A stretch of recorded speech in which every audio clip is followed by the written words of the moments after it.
अस्सलाम वालेकुम dear students. Hopefully आप लोग सब ठीक से होंगे। चलते हैं अपने टॉपिक की तरफ। आज का हमारा जो टॉपिक है वो है वाटर पोटेंशियल।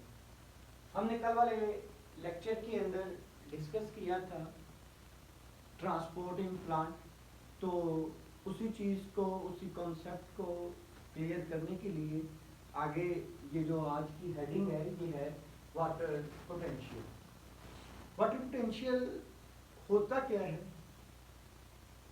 कि वाटर के मॉलिक्यूल जो हैं, इन मॉलिक्यूल्स के पास एक स्पेसिफिक एनर्जी मौजूद होती है जिसको हम काइनेटिक एनर्जी के नाम से जानते हैं। हाँ, कोई भी हमारे पास सब्सटेंस है, वो लिक्विड फॉर्म में है या फिर गैशियस फॉर्म में है, तो उसके पास एक स्पेसिफिक अमाउंट ऑफ एनर्जी मौजूद होती है जो कि उसकी मोशन की वजह से होती है। और यही एनर्जी जो है, जो मोशन की वजह से हो, इस एनर्जी को हम काइनेटिक एनर्जी के नाम से जानते हैं। अब वाटर के मॉलिक्यूल जो हैं, इनके पास स्पेसिफिक अमाउंट ऑफ एनर्जी है। किसी सॉल्यूशन के अंदर या किसी भी लिक्विड के अंदर जो मॉलिक्यूल्स मौजूद होते हैं, उन मॉलिक्यूल्स के पास ये जो काइनेटिक एनर्जी है, ये जितनी ज़्यादा होगी उससे सॉल्यूशन का वाटर पोटेंशियल भी उतना ही ज़्यादा होगा। या फिर सिंपल वर्ड्स में ये कह लें कि जो हमारे पास सॉल्यूशन है उसके अंदर जितने ज़्यादा फ्री वाटर मॉलिक्यूल्स मौजूद होंगे, उसका वाटर पोटेंशियल भी उतना ही ज़्यादा होगा। जैसा कि इस वाटर पोटेंशियल को समझाने के लिए यहाँ पर एक हेडिंग मैंने मेंशन की हुई है ऑस्मोटिक पोटेंशियल की। ये आपको इसका क्लियर कट कॉन्सेप्ट प्रोवाइड कर देगी, लेकिन फिलहाल अभी हम यहाँ पे थोड़ा सा इसको डिस्कस कर लें प्लांट सेल के अंदर वाटर पोटेंशियल को। वाटर पोटेंशियल बेसिकली दो चीज़ों के ऊपर डिपेंड कर रहा होता है। एक इसके अंदर सॉल्यूट कॉन्सेंट्रेशन जो है ये उसके ऊपर डिपेंड करेगा, दूसरा ये डिपेंड करेगा प्रेशर पोटेंशियल के ऊपर। चलें, मैं टाइम ज़ाया किए बगैर यहीं पर इस कॉन्सेप्ट को क्लियर कर दूं ताकि फिर हम आगे मूव कर सकें। अब यहाँ पर एक फॉर एग्जांपल मैं यहाँ पे एक बीकर लेता हूँ। इस बीकर के अंदर मैंने पानी ले लिया, प्योर वाटर। ये जो मैंने प्योर वाटर इस बीकर के अंदर लिया है, इस प्योर वाटर का वाटर पोटेंशियल इस वक्त कितना है? इस वक्त इस प्योर वाटर का वाटर पोटेंशियल जो है ये 0 है।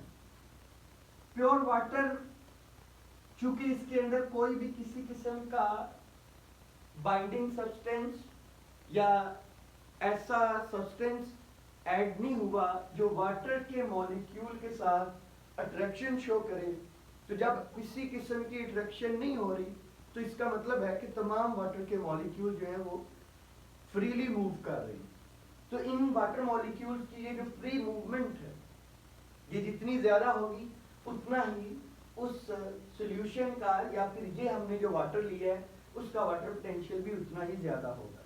चूंकि ये हमने बीकर के अंदर प्योर वाटर लिया हुआ, तो इस प्योर वाटर का वाटर पोटेंशियल जो है ये कितना होता है? ये 0 कंसीडर किया जाता है। लेकिन जैसे ही इसका वाटर पोटेंशियल लो होगा तो इसका मतलब है कि ये वैल्यू जो है ये चेंज होना शुरू हो जाएगी। ये वैल्यू किसके अंदर चेंज होगी? ये वैल्यू नेगेटिव वैल्यू के अंदर चेंज होना शुरू हो जाएगी। अब ये नेगेटिव वैल्यू के अंदर कैसे चेंज होगी? ये जो प्योर वाटर है, इस वाटर के अंदर अगर मैं ऐड कर दूं सॉल्यूट के मॉलिक्यूल्स, लाइक मेरे पास ये एक स्पून है और इस स्पून की मदद से मैंने इस 1 लीटर सॉल्यूशन के अंदर, ये जो मेरे पास 1 लीटर वाटर था, इस वाटर के अंदर मैंने ऐड कर दिया स्पून की मदद से 10 ग्राम ग्लूकोज को। 10 ग्राम ग्लूकोज मैंने ऐड कर दी। ये जो 10 ग्राम ग्लूकोज ऐड की, यानी कि ये मैंने इसके अंदर क्या ऐड किया है? ये मैंने इसके अंदर सॉल्यूशन के सब्सटेंसेस जो हैं, सॉल्यूट के जो मॉलिक्यूल्स हैं उनको मैंने इसके अंदर ऐड कर दिया। अब जब मैंने सोल्यूट के मॉलिक्यूल्स को इसमें ऐड किया तो इन सोल्यूट के मॉलिक्यूल्स ने क्या करना शुरू कर दिया, वाटर के मॉलिक्यूल्स को बिजी कर दिया। कहां पे बिजी कर दिया, इनको, इनकी फ्री मूवमेंट को रोक दिया, यानी कि सोल्यूट के जो मॉलिक्यूल्स थे,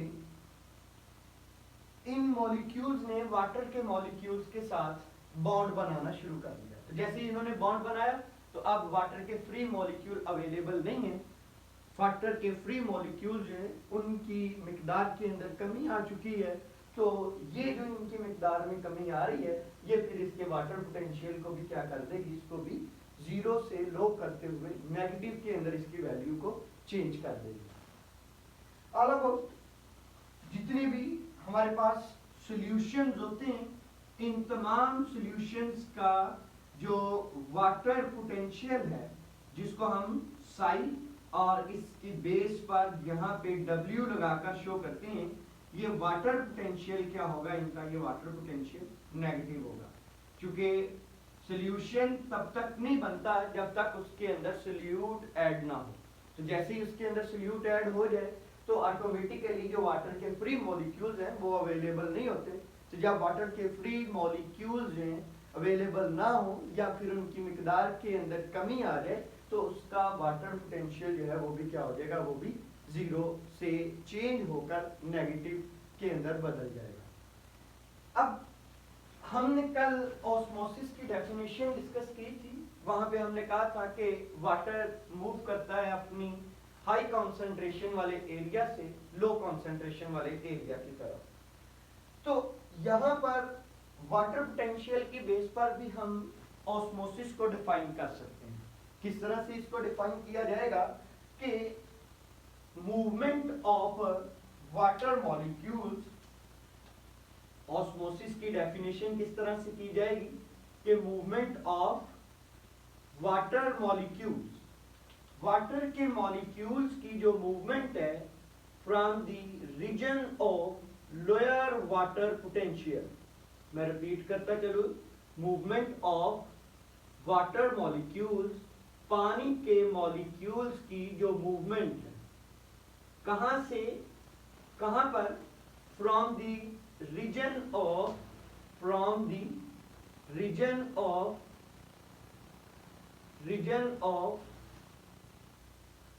higher water potential, higher water potential toward the higher water potential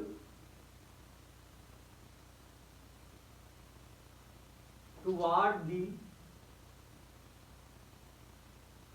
lower water potential, toward the lower water potential।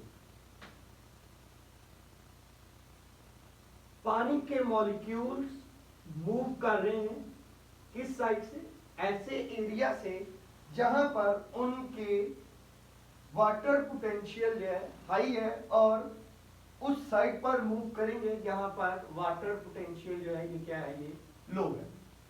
अब इस चीज को डिस्क्राइब करने के लिए यहाँ पे एक डायग्राम बना लेते हैं छोटी सी, कि ये मेरे पास एक सेल है और इस सेल के दरमियान में प्लाज्मा मेम्ब्रेन जो है, ये कनेक्शन है दोनों सेल्स के दरमियान में।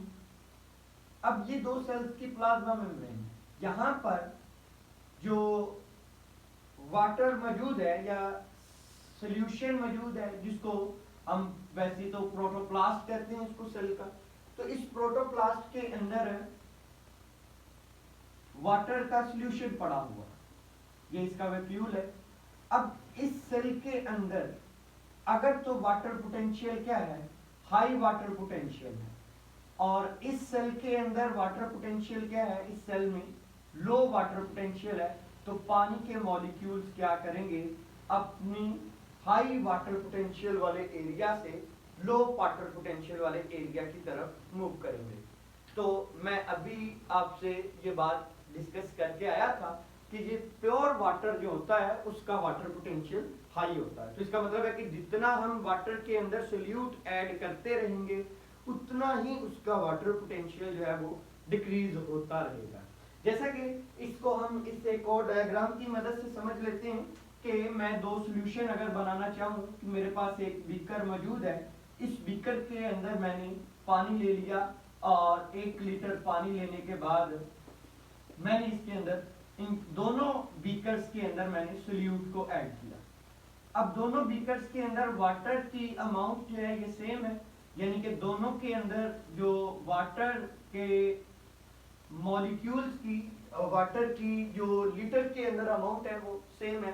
फॉर एग्जांपल इस बीकर के अंदर मैंने 1 लीटर पानी ले लिया और ये जो बीकर मेरे पास बी है इसके अंदर भी मैंने 1 लीटर पानी ले लिया। चलिए इन दोनों को ए और बी से जो है वो मेंशन कर देते हैं ताकि इनके अंदर डिफरेंस हो जाए इजीली। तो ये जो एक हमारे पास बीकर है ए, दूसरी तरह ये बीकर बी है। ए बीकर के अंदर मैंने 1 लीटर पानी लिया, इसी तरह से बी बीकर के अंदर भी 1 लीटर पानी लिया। पानी 1 लीटर लेने के बाद मैं ऐड कर दिया इस ए बीकर में 10 ग्राम ग्लूकोज को, जबकि बी बीकर के अंदर मैंने 100 ग्राम ग्लूकोज जो है इसको ऐड कर दिया। अब यहां पर मुझे ये बताएं कि बीकर ए जो है इसका वाटर पोटेंशियल ज्यादा होगा या बीकर बी का वाटर पोटेंशियल ज्यादा होगा।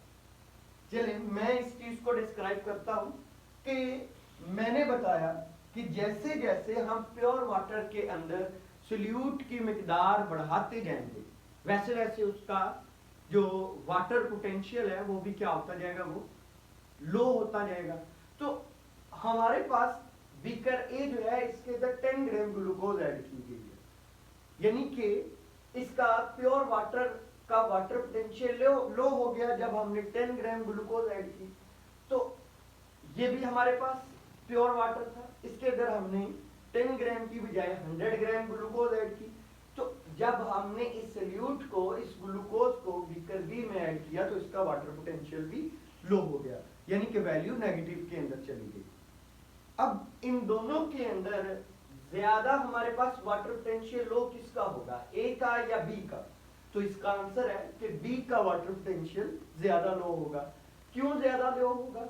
क्योंकि हमने इसके अंदर कितनी मिकदार में सोल्यूट डाला है, 100 ग्राम में, जबकि बीकर ए में हमने 10 ग्राम में सोल्यूट ऐड किया। तो बीकर ए के अंदर कम सोल्यूट के पार्टिकल्स मौजूद हैं जिन्होंने वाटर के मॉलिक्यूल्स को के साथ बॉन्ड बनाया हुआ है, जबकि बीकर बी के अंदर ज्यादा वाटर के मॉलिक्यूल जो हैं उनको उनके साथ बाइंडिंग की हुई है सोल्यूट के मॉलिक्यूल्स में। तो जिसकी वजह से वाटर की फ्री मोशन जो है वो बीकर बी में कम हो चुकी है बहुत ज्यादा as compare to beaker A.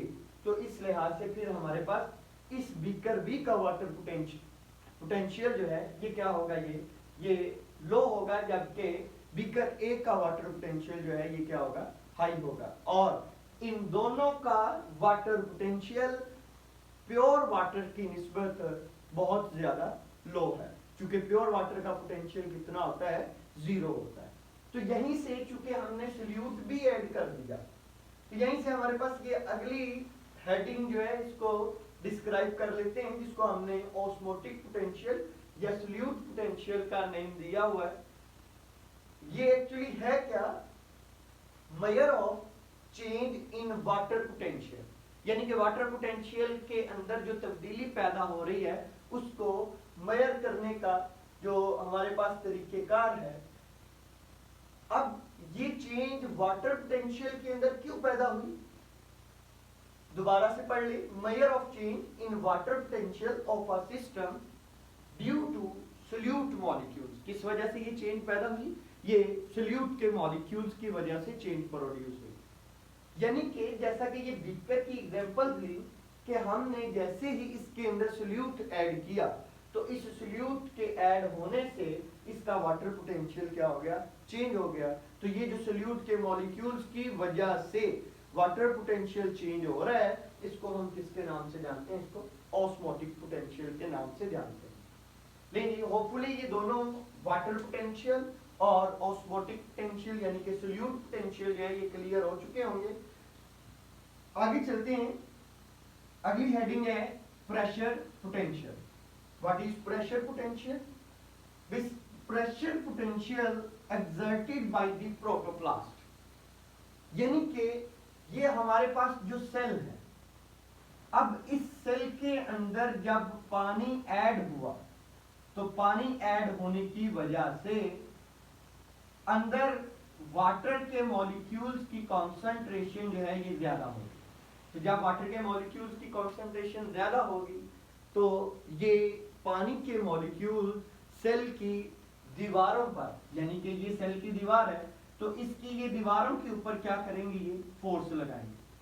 Cell की दीवारों पर फोर्स लगाने की वजह से सेल बिल्कुल जो है वो टर्जिड हो जाएगा, तन जाएगा, तनाव में आ जाएगा। तो ये हमारे पास जो इसके अंदर टर्जिडिटी आ रही है, इस टर्जिडिटी को हम किसके नाम से जानते हैं? इसको प्रेशर पोटेंशियल के नाम से जानते हैं। So what is pressure potential? Pressure exerted by the protoplast. कहां पे ये प्रेशर एक्सर्ट किया जा रहा है? ये इस प्लांट के सेल की सेल वॉल के ऊपर ये प्रेशर एक्सर्ट किया जाता है। तो जब प्रेशर एक्सर्ट होगा सेल वॉल के ऊपर, तो इस सेल वॉल के ऊपर प्रेशर जो है एक्सर्ट जो हो रहा है, ये क्या करेगा? इसके अंदर सेल में चेंज पैदा करेगा, सेल को टर्जिड कर देगा, तनाव में ले जाएगा। इस चीज को हम किसके नाम से जानते हैं? इसको प्रेशर पोटेंशियल के नाम से जानते हैं। प्रेशर पोटेंशियल को चेंज किया जा सकता है। कैसे चेंज कर सकते हैं? कि अगर हम एक्सटर्नल प्रेशर जो है, जिसको हम एटमॉस्फेरिक प्रेशर के नाम से जानते हैं, एटमॉस्फेरिक प्रेशर को अगर चेंज कर दें, इसको इंक्रीज कर दें, तो इसके इंक्रीज करने की वजह से जो प्रेशर पोटेंशियल है ये भी क्या करेगा? ये भी इंक्रीज हो जाएगा। तो प्लांट्स के अंदर ये फिर एटमॉस्फेरिक प्रेशर जो है ये इसी प्रेशर पोटेंशियल को इंक्रीज करने की वजह बनता है। जैसे ही हमारे पास जो है वो एटमॉस्फेरिक प्रेशर बढ़ेगा तो प्रेशर पोटेंशियल जो है इसकी वैल्यू जो है ये भी क्या करना शुरू करेगी? ये भी इंक्रीज करना शुरू कर देगी। तो प्रेशर पोटेंशियल की वैल्यू जो है ये भी किसके अंदर मेजर की जाती है? ये भी नेगेटिव में मेजर की जाती है, नेगेटिव वैल्यू के अंदर। ठीक है जी। इसी तरह से वाटर पोटेंशियल है उसको भी नेगेटिव में मेजर किया जाता है, जबकि सोल्यूट पोटेंशियल जो है इसको पॉजिटिव के अंदर मेजर किया जाता है। इसको हमेशा पॉजिटिव में मेजर किया जाएगा। अब वाटर पोटेंशियल डिपेंड किसके ऊपर कर रहा है? वाटर पोटेंशियल बेसिकली दो चीजों का सम है। ये दो चीजों के ऊपर डिपेंड करता है। कौन कौन से वाले? वाटर पोटेंशियल डिपेंड कर रहा है सोल्यूट के पोटेंशियल के ऊपर, और किसके पोटेंशियल के ऊपर डिपेंड करता है? ये प्रेशर पोटेंशियल के ऊपर डिपेंड करता है। यानी कि ये जो दोनों हमने टाइप्स डिस्कस की हैं, और यानी ऑस्मोटिक पोटेंशियल या जिसको हम सोल्यूट पोटेंशियल का नाम देते हैं, और प्रेशर पोटेंशियल, इन दोनों का सम जो है इसके ऊपर डिपेंड करेगा ये वाटर पोटेंशियल, जिसको मैंने इस इक्वेशन की मदद से यहाँ पे शो कर दिया। लेकिन अगली हेडिंग की तरफ चलते हैं। आगे हमारे पास कौन सी वाली हेडिंग है? प्लाज्मोलाइसिस। प्लाज्मोलाइसिस बेसिकली है क्या? इसको कैसे डिफाइन किया जाए? सिंपल वर्ड्स के अंदर हम इसको डिफाइन कर सकते हैं कि plasmolysis is the shrinkage of the cell. Plasmolysis क्या है? Shrinkage of cell. सेल क्या करता है? सेल श्रिंक कर जाता है। तो ये जो हमारे पास सेल का श्रिंक करना है, यानी कि सुकड़ जाना, उर्दू में इसको बोलेंगे हम सेल का सुकड़ जाना। तो ये जो सेल का सुकड़ जाने का अमल है, इसको हम क्या नाम देते हैं? इसको प्लाज्मोलाइसिस के नाम से जानते हैं। प्लाज्मोलाइसिस होती किस वजह से है? प्लाज्मोलाइसिस सेल के अंदर प्रेशर पोटेंशियल के कम होने की वजह से अपीयर होती है। चलिए इसको एक्सपेरिमेंटली एक जो है वो एग्जांपल की मदद से हम डिस्कस करते हैं कि मैं एक सेल लिया, उस सेल को लेने के बाद मैंने उसको एक ऐसे सॉल्यूशन के अंदर डाल दिया जिसके अंदर सोल्यूट की कॉन्सेंट्रेशन ज्यादा थी, यानी कि उसका वाटर पोटेंशियल जो था वो वेरी लो था। अब पानी का जो वाटर पोटेंशियल है बहुत कम था, तो जैसे ही इसको हम सेल को हमने इस सॉल्यूशन के अंदर रखा तो थोड़ी देर गुजरने के बाद सेल के अंदर से पानी निकला। चूंकि पानी अपने हाई वाटर पोटेंशियल वाले एरिया से लो वाटर पोटेंशियल वाले एरिया की तरफ मूव करता है, तो पानी जब यहाँ से लीव करके बीकर के अंदर निकल के बीकर के अंदर आ गया तो सेल के अंदर जो प्रेशर पोटेंशियल था वो कम हो गया। तो प्रेशर पोटेंशियल कम होने की वजह से सेल की दीवारें जो हैं ये पिचक गई हैं और सेल बिल्कुल फ्लैसिड हो गया। तो ये हमारे पास जो सेल है, इस सेल को हम नाम देते हैं प्लाज्मोलाइज्ड सेल का। लेकिन अगर इसी सेल को यहाँ से प्लाज्मोलाइसिस होने के बाद यहाँ से उठाकर कहाँ पे ऐड कर दिया जाए, किसी ऐसे वाटर में जिसके अंदर बिल्कुल सोल्यूट ऐड नहीं किया गया, यानी कि जिसका वाटर पोटेंशियल जो है 0 है, या फिर ये कह लें कि हमने इसको प्योर वाटर के अंदर ट्रांसफर कर दिया। तो जब हम इस सेल को प्योर वाटर के अंदर ट्रांसफर करेंगे तो चूंकि सेल के अपने अंदर सोल्यूट्स मौजूद थे तो कॉन्सेंट्रेशन अंदर की तरफ पानी की कम थी, जिसकी वजह से इस सेल में पानी इंटर होता चला गया। और जब पानी इसके अंदर इंटर होता जाएगा तो इस सेल के अंदर प्रेशर पोटेंशियल इंक्रीज करता जाएगा। इस प्रेशर पोटेंशियल के बढ़ने के रिजल्ट में हमारे पास ये सेल बिल्कुल टर्जिड हो जाएगा। तो जब ये सेल टर्जिड होगा तो इस के टर्जिड होने के रिजल्ट में हमारे पास जो ये जब सेल टर्जिड हो जाएगा बिल्कुल, तो ये अपनी कंडीशन को चेंज कर चुका है। कहां से? ये प्लाज्मोलाइज्ड कंडीशन से डीप्लाज्मोलाइज्ड कंडीशन के अंदर। अब यहां पर हमने लिया है ये प्लांट सेल, लेकिन अगर हम इस प्योर वाटर के अंदर ऐड कर दें एनिमल सेल को तो एनिमल सेल भी टर्जिड होगा। एनिमल सेल को अगर प्योर वाटर के अंदर ऐड किया जाए तो एनिमल सेल भी क्या करेगा, ये भी टर्जिड होगा। लेकिन एक स्पेसिफिक पॉइंट के बाद जाकर ये वाला सेल जो है ये क्या करेगा, ये सेल बस्ट कर देगा। ये सेल क्या करेगा, ये बस्ट कर देगा। क्यों बस्ट किया? इस वजह से चूंकि प्लांट सेल के बाहर सेल वॉल मौजूद थी जो प्लांट सेल को सपोर्ट प्रोवाइड कर रही थी और टर्जिडिटी का जो प्रेशर था उसको बेयर कर रही थी। लेकिन चूंकि एनिमल सेल के बाहर कोई भी सेल वॉल मौजूद नहीं होती, तो जैसे ही हमने इस एनिमल सेल को, लाइक रेड ब्लड सेल की बात कर रहे हैं, इसको हमने प्योर वाटर के अंदर ऐड किया, तो प्योर वाटर के अंदर ऐड करने के रिजल्ट में ये टर्जिड होना शुरू हुआ। लेकिन एक स्पेसिफिक पॉइंट के बाद जाकर ये सेल जो है ये क्या कर गया, ये बस्ट कर गया। तो एनिमल सेल इसलिए बस्ट किया क्योंकि इसके बाहर कोई भी सपोर्टिव सेल वॉल मौजूद नहीं होती। ये हमारे पास प्लाज्मोलाइसिस का कॉन्सेप्ट था जिसमें सेल क्या कर जाता है, श्रिंक कर जाता है। और जब वो पॉइंट, जिस पॉइंट के ऊपर जाकर यानी कि सेल जो है तकरीबन प्लाज्मोलाइसिस का शिकार होने वाला है, उस पॉइंट को हम नाम देते हैं इंसिपिएंट प्लाज्मोलाइसिस के नाम से जानते हैं। उस पॉइंट को हम इंसिपिएंट प्लाज्मोलाइसिस के नाम से जानते हैं। प्लाज्मोलाइसिस जो है ये कॉन्सेप्ट क्लियर हो चुका। होपफुली आज का लेक्चर आप लोगों के लिए बहुत ही फ्रूटफुल रहा होगा। अगर कोई भी किसी किस्म की इसके अंदर आपको प्रॉब्लम आती है, कोई क्वेश्चन ज़हन में आता है, तो आप लोग कमेंट कर सकते हैं और मैं इंशाल्लाह उसका रिप्लाई आप लोगों को ज़रूर दूंगा। अल्लाह हाफिज़।